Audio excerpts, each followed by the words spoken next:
Have you ever wondered what the differences are between a reshelled Pokemon Diamond and Pearl DS Lite is to a real one? Well, I had to find out the hard way, but I'm kind of making this so you don't have to. So here we have the reshell, and here we have the official one. So first obvious indicator is the Palkia and Dialga. They will be metallic. So Palkia has a gold metallic sheen to him, and Dialga has a silver metallic sheen to him. And this is not true on here, obviously. You can tell that pretty quickly, but it's fair to make this mistake because if you owned one of these when you were younger like I did, you might remember that it was metallic, but you might also be like, oh, well, I thought maybe it wasn't metallic. Well, that would be pretty common to think because this is the original case that came with the DS, and this is not metallic, as you can see. So there's no metallic sheen on this. So if you're remembering, you are remembering the case, not the actual faceplate. So that's what I was thinking. I thought when I picked it up, I was like, aren't they supposed to be metallic? But I was like, oh, no. I think I remember them being not metallic as well. So maybe they weren't, which is, I was thinking of this, which this did not come with this. So a little bit of a stupid mistake still, but yeah, that might be what you're thinking of if you're remembering that. Another easy indicator is that this is basically based on an Onyx Black DS, and then this one, which makes it even stupid, like more stupid that I fell for it, is the fact that this is based on a red or blue DS Lite, which means that it's matte black instead of the piano like or Onyx Black on the rest of the casing. So it's basically one of these, which is just a red DS Lite, and they just took the faceplate off and left everything else the exact same, essentially. So other indicators, though, this is unique specifically just to the Dialga and Palkia edition one. This graphite gray, it's like metallic graphite that is along the top trim here, and that also goes to the inside as well on the buttons and around the screen here. So you'll see on here is matte black, definitely not the graphite, it's just matte black, just like this one.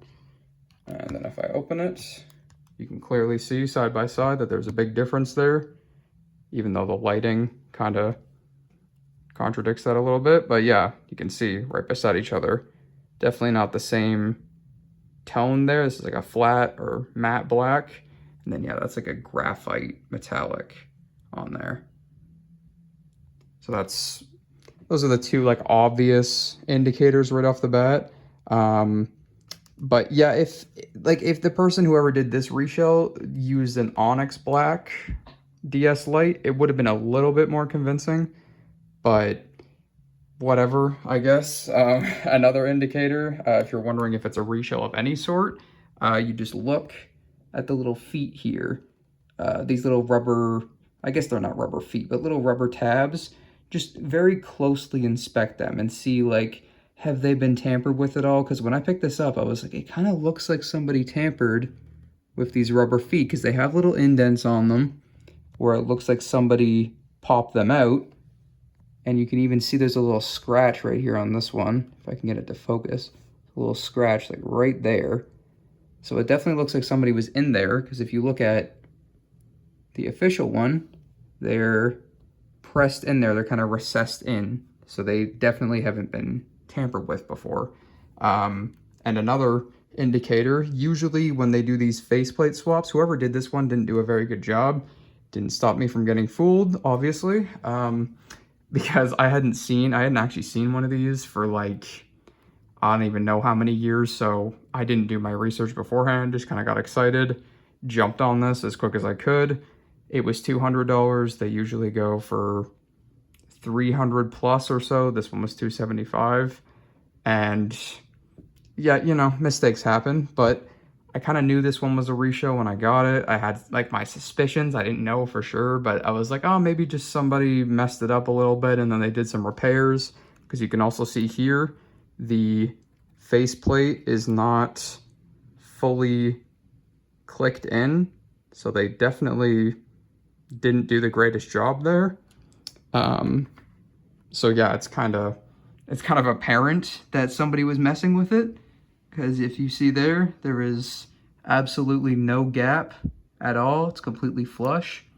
So yeah, it wasn't a very good reshell, but like I said, mistakes happen, you get fooled. I'm gonna take a pretty big loss on this, but I'm just happy that I got the actual proper one.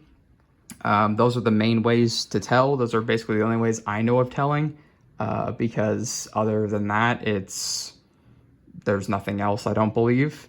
Because when you turn the DS consoles on, it's like pretty much every other special edition console out there.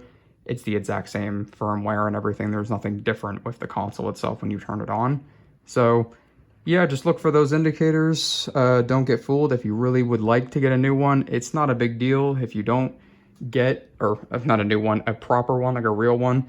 Like, it's not a huge deal if you don't get a real one, but if you're paying the type of price I paid thinking it was real, then you're probably going to want a real one, to be fair. So yeah, don't be stupid like me. Learn from my mistakes.